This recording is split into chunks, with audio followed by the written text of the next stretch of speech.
Yo. Alright, y'all. So, we got a new series. We got the Law of One books. I ain't gonna lie to y'all. I basically know the Law of One by now. I'm basically fluent with the Law of One. So, I could explain the whole thing without the book.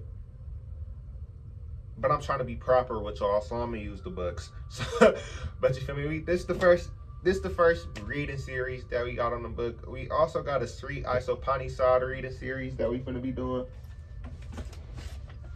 But that's this book right here. It's in my backpack because I'll be reading it at school. But we got our first reading series on the book. Reading series on the channel. Oh my God, couldn't say that. And it's gonna be with the Law of One books. I got all 5 of them there. It was like $70 on Amazon.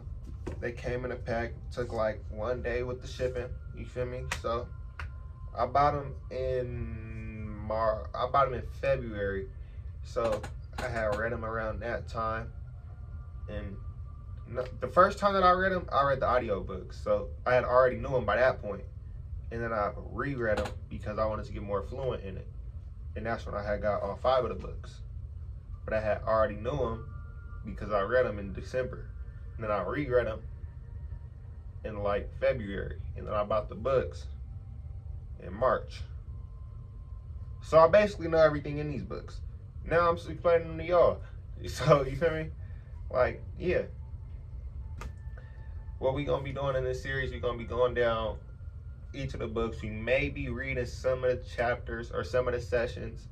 So we're gonna be reading parts and parts, like little important parts. Like, we're not gonna be reading everything, you feel me? Because why would we?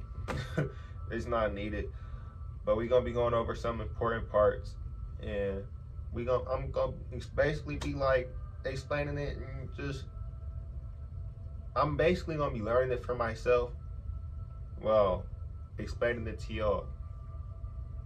That's basically what my whole channel is. I'm just doing stuff.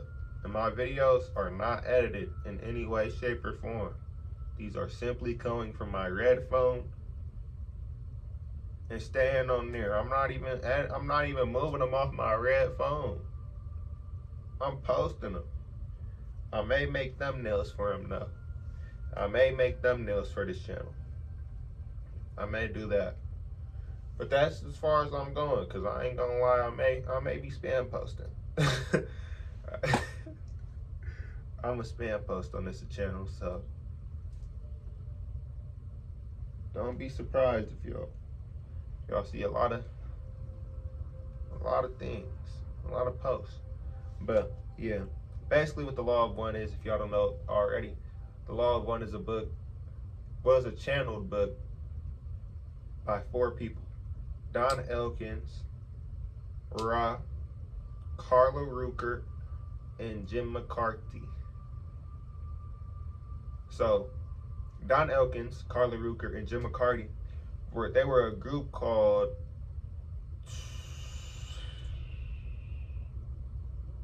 it doesn't matter what they were a group called, but they were a group in 1980, and actually it might actually be on here.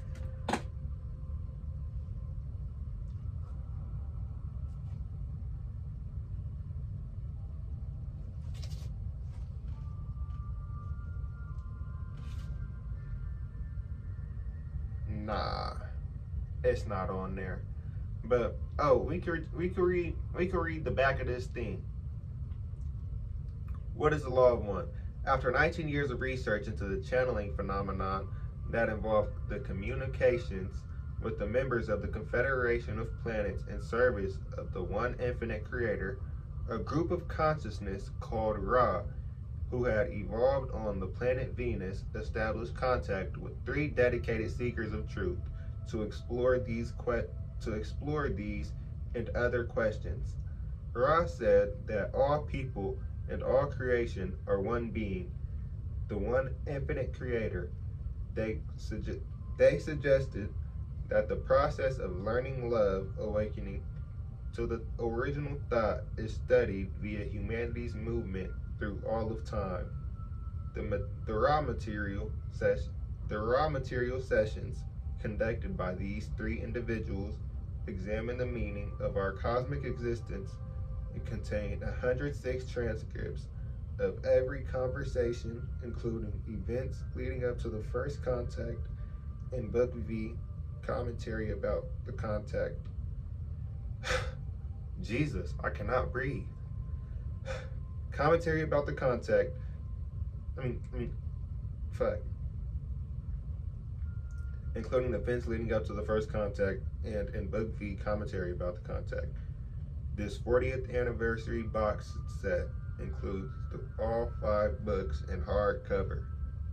I ain't gonna lie, these books is dang near clean too, but I may have got them better. But as y'all can see, they got like silver lining on them. So that's pretty cool. But yeah, they do talk about many different things. I ain't gonna lie, this is like a spiritual Bible. When y'all want to get into spirituality, y'all need to know the law of one, or everything else isn't going to make sense. So I feel like the law of one is like a detrimental part of spirituality to make everything else fall in place. Like, once you know the law of one, everything else is going to make sense. Because if you don't, you're going to do some stuff. You may feel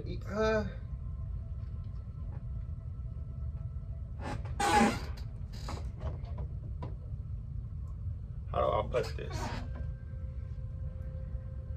You may do some stuff that like you're gonna end up regretting, because let me just disregard that thought. I don't know what I was talking about. I don't know where I was going with that thought.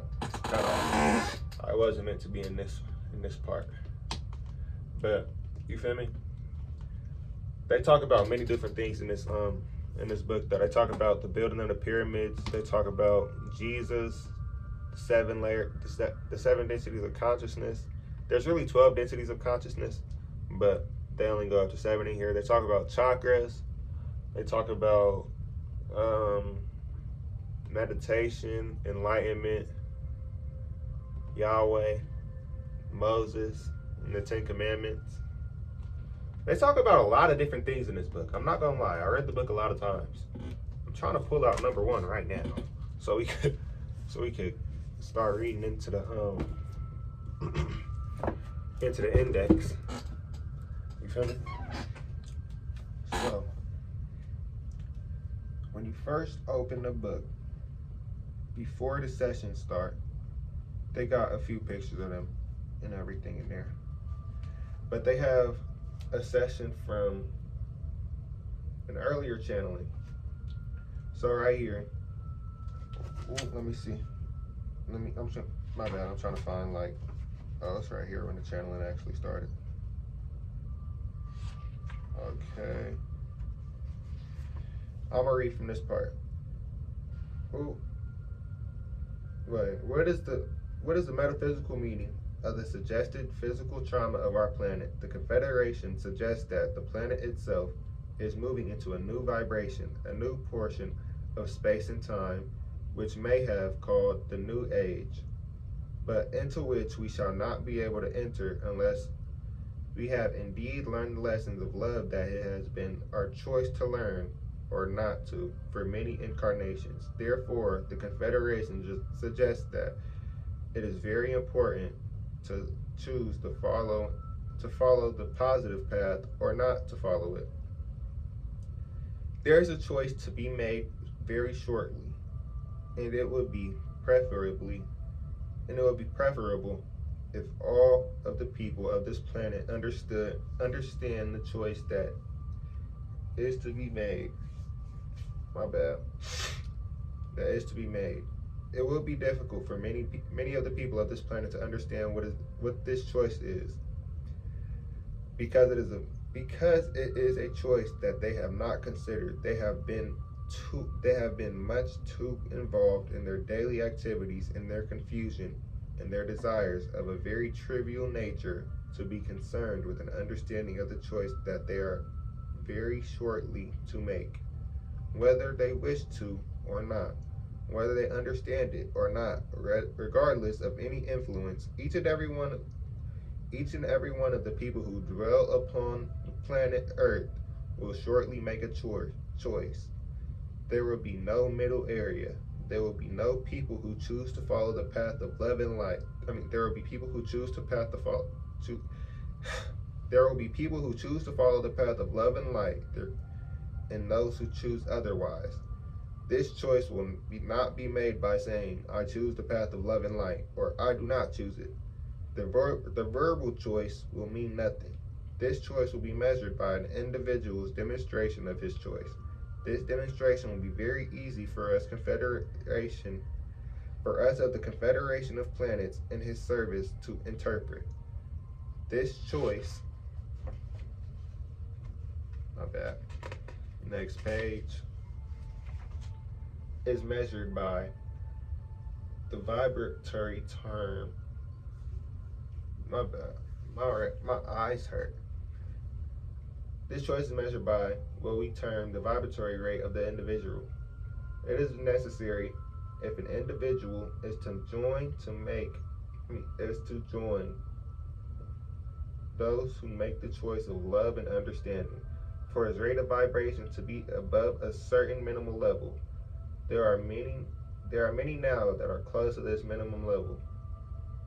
But due to the continuing conditions of this erroneous thought that prevail upon your surface, they are either fluctuating around this point or even in some case drifting away from the path of love and understanding. There are many whose vibratory rate at this time is sufficiently high for them to travel with no difficulty in the density of vibration that this planet is shortly to experience.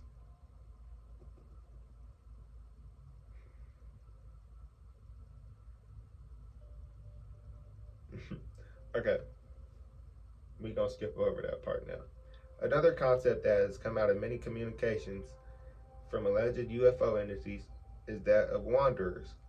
They are usually service oriented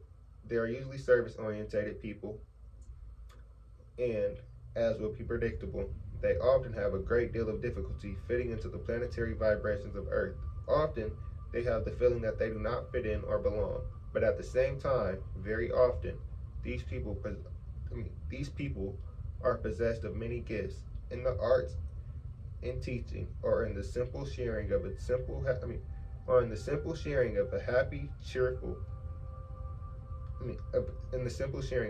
and happy vibration. My bad, I cannot breathe.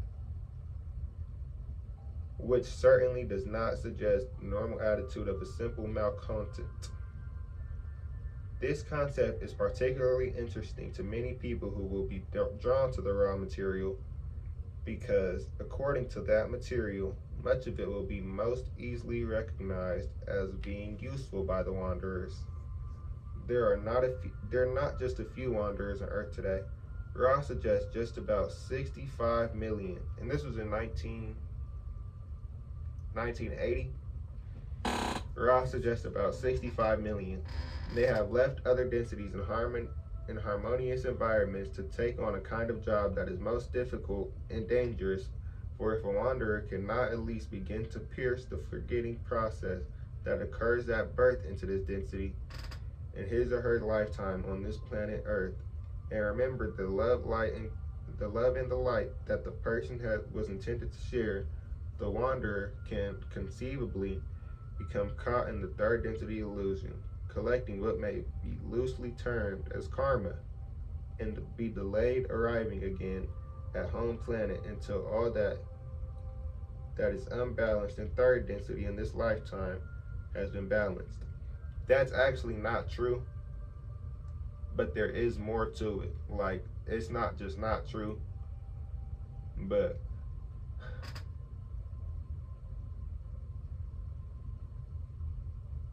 it's there. It's a concept that's valid, but it's not true entirely. It doesn't have to be true to you. Let's put it like there. It is a valid concept, but it doesn't have to be true. Life is what you make it. Death is what you make it. So when you die, it's not like you're going to be forced to reincarnate with some type of karma or something like that. That part doesn't exist, but it does exist to the part that you can come back because you did something. But that's off of your choice, like your higher self. Let's put it like this: when you die, there's no one judging you but your higher self. So let's say you killed somebody. Your higher self is gonna say, well, I feel so bad that I killed them, because with the law of one, you see that you are them. So your higher self is gonna be like, I feel so bad that I killed them. You know what? I want to go back and make it right for myself, though. I want to make it right for me. You're not making it right for somebody else. You're making it right for yourself. So you could choose to go back or not. It's like people try to make it seem like you're going to be forced to come back. No, you're not. You have free will, no matter what. Nothing can touch or harm me, the soul, unless I believe it to be so. You can't trap a soul, no matter what. After that book went to press, we were able to work with a man whom the woman had named as being part of an experience on another planet. This man, who was then a student working towards his master's degree in chemical engineering, was aware of no detail on our research except that we were involved in some hypnosis. On May 10, 1975, Don, along with Lawrence Allison, an accomplished hypnotist with whom we had often worked with in Louisville, with whom we had often worked with when he had lived in Louisville, sat down with our fourth volunteer and proceeded to explore the later world of Fort Time. The information was especially interesting since all three previous regressions had been poetic and beautiful, but scarcely technical. Our fourth subject had a far different background, was able to see things in a far more accurate, explicit manner. This fourth regression fitted perfectly into the story told by the first three subjects. One of the first things that Don and Larry, the questioning went back and forth, asked about was the clothing. Question: how are you dressed? Answer: in white. Question: white what? Answer: loose white clothes.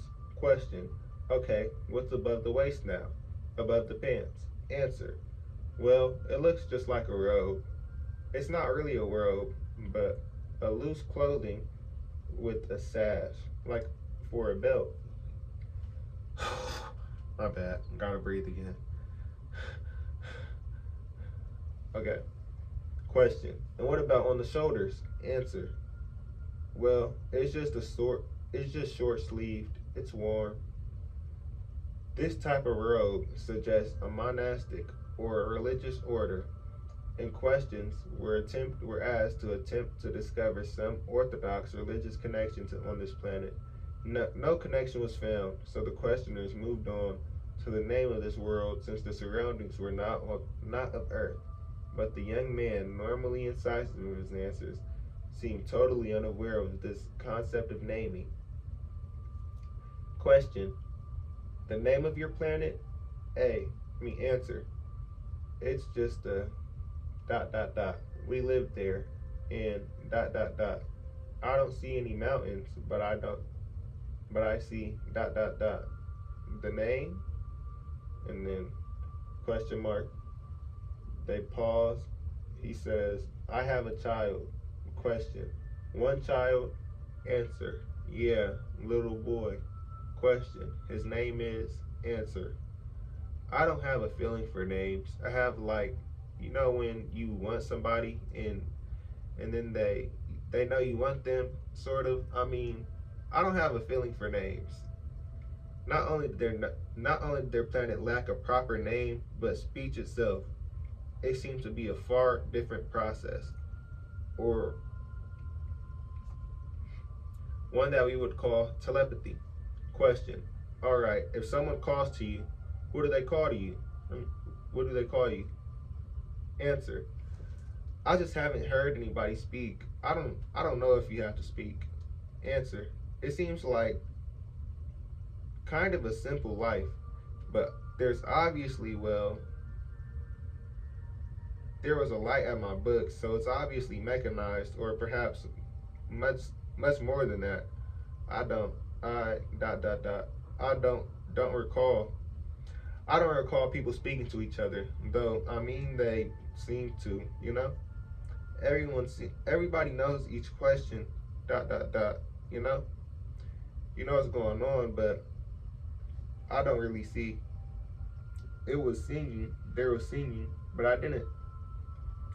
But there wasn't actually people conversing with each other. You just sort of knew, I guess. Answer. I'll be sitting on a bench. I'll be sitting on a stone or a bench, and they be sitting down, and I'm explaining, but I don't really see myself talking to them. The subject, with his engineer's eye, was able to put together the architecture of the place in the way that the woman had not. All four agreed that the center of the community and its purpose was something that they may conveniently call that may be conveniently called the temple. Answer. I think it's a stone. Dot dot dot. I guess limestone, but it's wither. I guess. I guess that's what it's made of. Question. What about the perimeter? Answer. Well, there's from supports from the side are arches up to the ceiling, but dot dot dot. It's not a regular dome. Well, dot dot dot. Well, I haven't seen that kind of dome before. Q. Take a good guess. How far across is that dome? Oh goodness. It looks like it's 200 feet long. It may be even more than that. Maybe 250, and oh, maybe 150 feet wide. It's a huge room. Very. Okay, now, is it lighted? A. Just laughs a little incredulously. Really, it's just a glow from the ceiling. I mean, there's like that area, there's light. Then there's darker, like it's been painted, but the paint, that's light. I swear I'm not reading it weird. This is exactly how it's coming out on the page.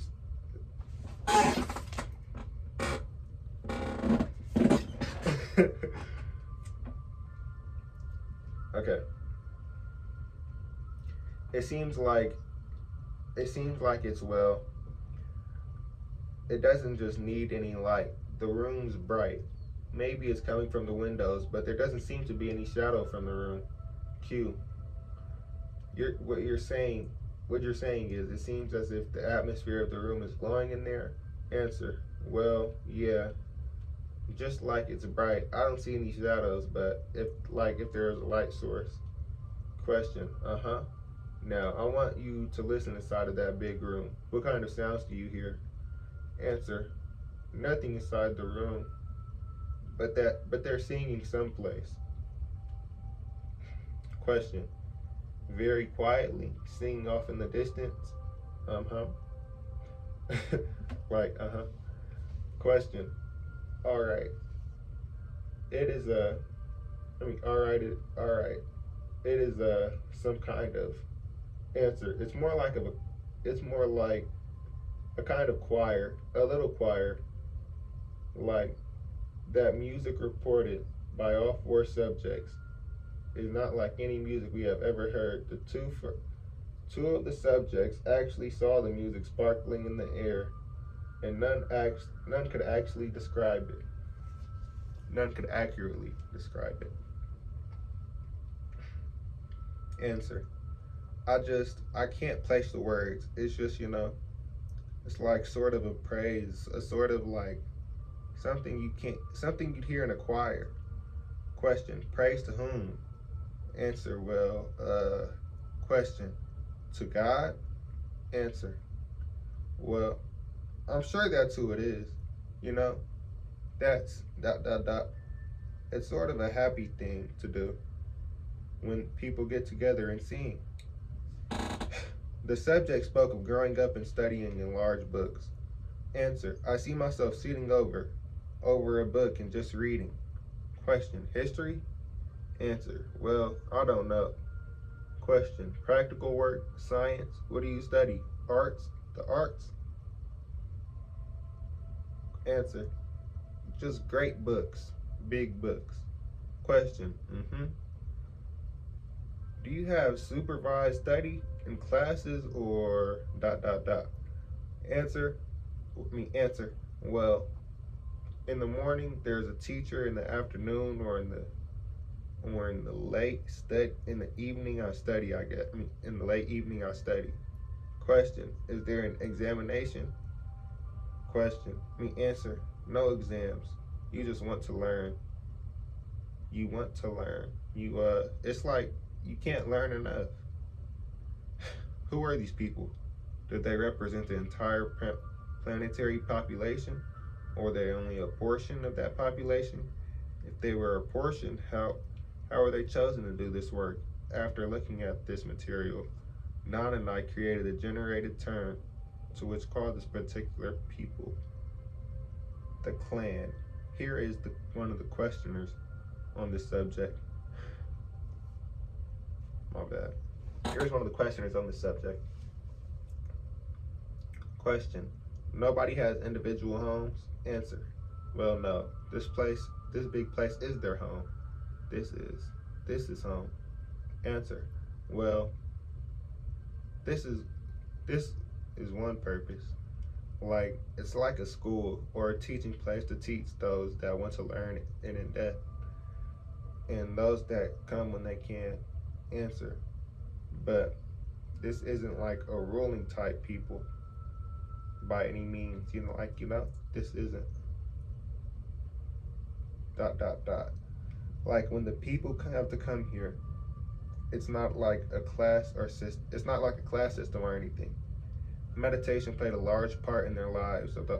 Meditation played a large part in the lives of the inhabitants of other worlds, or at least in those in this clan. There are meditations alone, and there were daily group meditations with the entire clan. Answer: well, let's see. I don't see myself there. In different states of consciousness, there are prayerful times in the morning and at night. You play them in your room. You have them in your room, and you have others before meals, before the morning, and then not well briefly before the evening meal, but when it was like when the food was brought, but then afterwards it's in a room, sort of like a devotional, except that you're not in meditation, and there are times when the group gets together, and then other than just meals, just dot dot dot. Like the whole place is a family, I would guess, because like I said, you don't feel attached necessarily to one person. You feel attached to everybody. They're all like in your family. Another function of the clan was to open their great temple from time to time to all those people of the planet who wished to come for spiritual inspiration. The questioners, in attempting to determine just how these large crowds came to fill the temples, happened upon the description of what seemed to be a large heliport. We discovered later that the vehicle was not a helicopter. However, that it is the term that the questioner used here. Questioner. Question. Okay. Now, the people that leave the heliport, you have no idea where they go? Answer. When I say these ships come, they do not look like hordes of people rushing on and off or anything. It's just dot dot dot. It's, oh, how should I, you know? It lands there and the doors open. and the people come out and people come in. They're allowed to go on grounds, you know? In the other words, this is their place too, but they come as a visitor, sort of, to it, you know? Question: how long do they stay there? Answer: a day. The description of the heliport. Answer: there is a place, a flat place, like that stone out in front, but I don't see the roads coming to it. For it, I see, sort of like, well, a huge heliport pad, for instance, but the questioners had to come. The questioners had to find out what was landing on this large stone area. So the subject was asked to describe the type of transport that used it. Question: all right, I want you to describe that ship and what makes it go. Answer: I don't. It's like, it probably seems there's probably a spaceship, but I don't see it coming from space. It's sort of suddenly being there. I don't see it zipping off or coming in, on the horizon or anything. Question: just describe what it looks like. Answer: yeah, well, it's longer than its side. It's longer. It's longer than it's longer than it is wide. It's not real thick compared to the length dimensions. It's not real thick compared to the length and width dimensions. It's not like it's not spinning when it comes down, because there's like it's little sort of like oblong or dot dot dot. It just sort of appears and sets down, you know what I mean? I don't actually see it coming into view from a small and getting larger.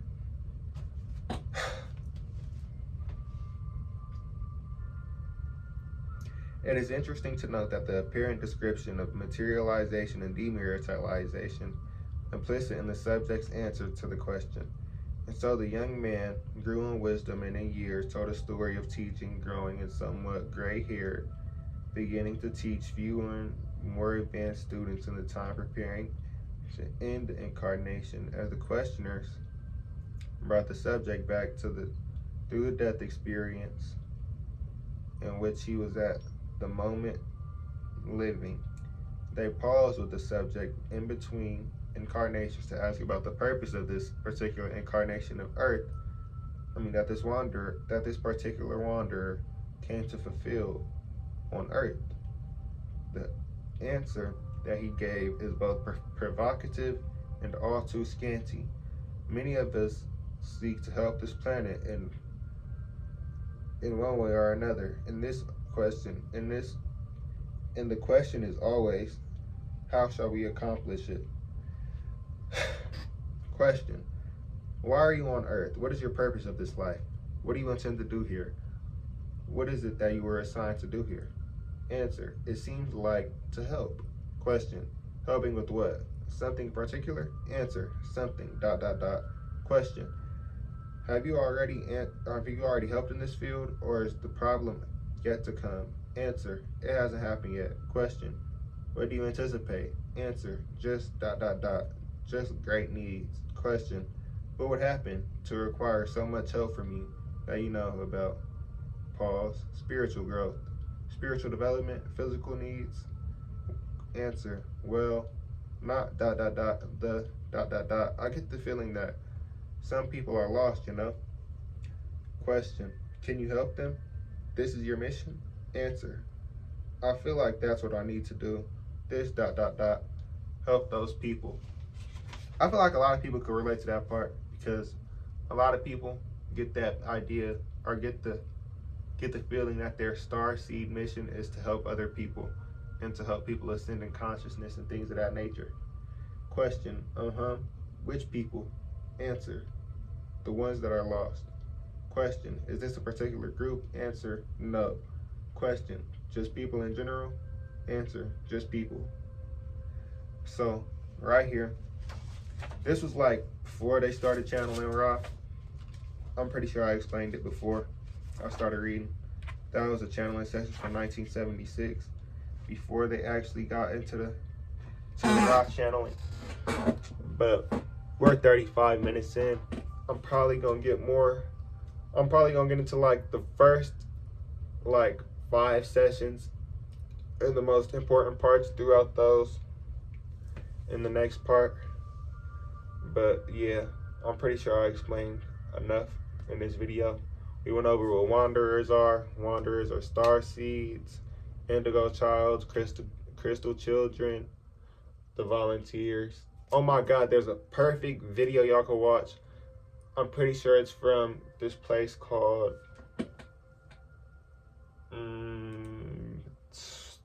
what's it called? The Volun.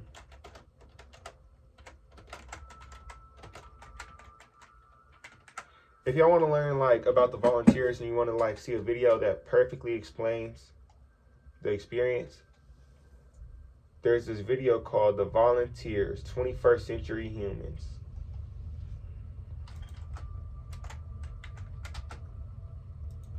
Okay, The Volunteers, Legends of the 21st Century Humans. It's by Everyday Masters. So y'all should go watch that. It's a great video. It's about 8 minutes long. It's 2 little girls talking, but they're talking like telepathically. They're talking through telepathy.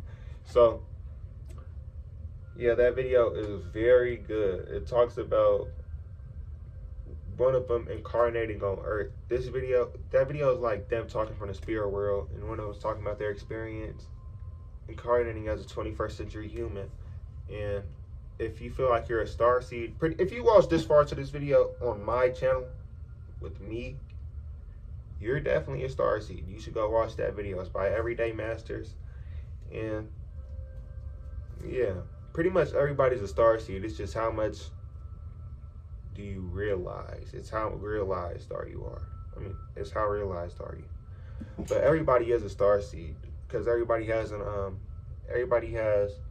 eternal soul. It's just how much do you want to wake up? Because people chose whether or not to wake up in this incarnation. But that's a story for another video.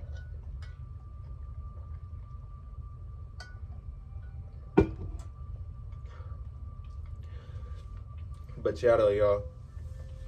Comment if y'all want more spiritual videos. You feel me? This video ain't getting edited. None of my videos are getting edited. I don't edit videos. We're on my spiritual channel. This video is 37 minutes. Reading The Law of One. This is a great book. Y'all should read The Law of One. Y'all should read this book. But big stuff coming on the way, man. Big stuff on the way, man. You feel me? Big things coming for this channel. I'm going to get better at explaining things. I'm going to balance my throat chakra. I'm doing straight throat chakra exercises from now on. I'm gonna be chanting hum for the next 28 days. So y'all get ready for that, man. Yeah. New videos coming. I'm probably gonna record another video of me talking right now.